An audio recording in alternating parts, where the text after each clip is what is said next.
السلام عليكم الاخوان، تحياتي لكم تبارك الله عليكم الخوت. بالنسبه للسلعه اللي جات حاليا الخوت نوريها لكم. الباص هادو راه موجودين، يعني شدات السماط ديال الكلاب، يعني كاين هنا صدريات. بالنسبه لهنايا كاين الشده ديال العنق، ها هي الخوت بوليس دوك. كاين هنايا يعني ثلاثه لي طاي ديال الصدريات ديال الكلاب. كاين داك كلب صغير، كلب متوسط، كلب كبير. بالنسبه للخوت الخوات من الحمام موجودين في الالوان، في الازرق، الصفر، البيستاج، الاحمر.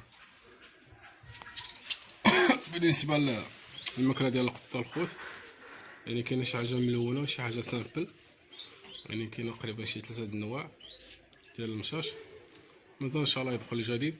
هنا الخوت بالنسبه للطيور، يعني وكاله ديال الطيور فين على حساب البيض. هذه ملي كتكون في الداخل في القفز. هانتوما الاخوان، هذه هكا كتكون الطريقه، هذه كتكون جهه القفز، وهذه هنا فين تيوقف الطير. بالنسبه للخوت عشاق الزبرة، يعني كاين العشاش ديالهم الخوت، يعني في الوينات، اللهم بارك.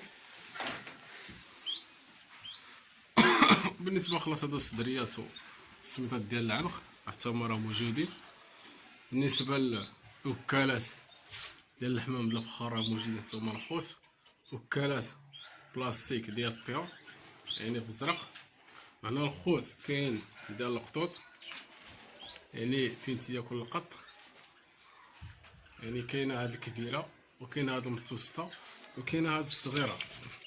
وفي نفس الوقت الخوت هادي الشرابات الصغار ديال الطيور، يعني الماركه الصغيره. كاين اللي كيبغي هاد الماركه الصغيره الخوت، كاينه اللي كبيره عليها، وكاينه متوسطه، وكاينه عاوتاني حجم كبير. يعني كاينه 4 د الماركات، 4 لي طاي، 4 ديال لي طاي هادي ديال الطيور الخوت.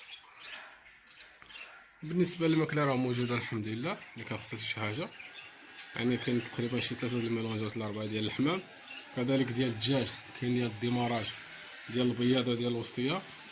كاين الكريس الخوت، يدخل واحد النوع ديال الكريس اخر جديد، وهذا الكريس رونفريد، راه معروف الخوت، يعني كاليتي مزيان.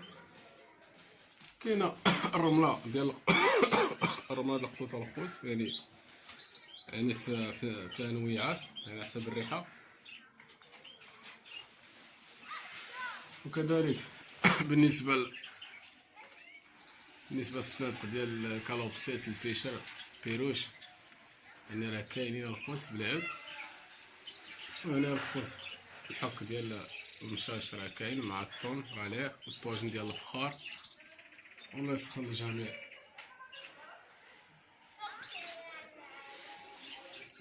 بالنسبه للخوت هادي فيرتيفيت راه موجوده حتى هي، هي مهيج ديال الطيور الاخوان. ها هي فيرتيفيت،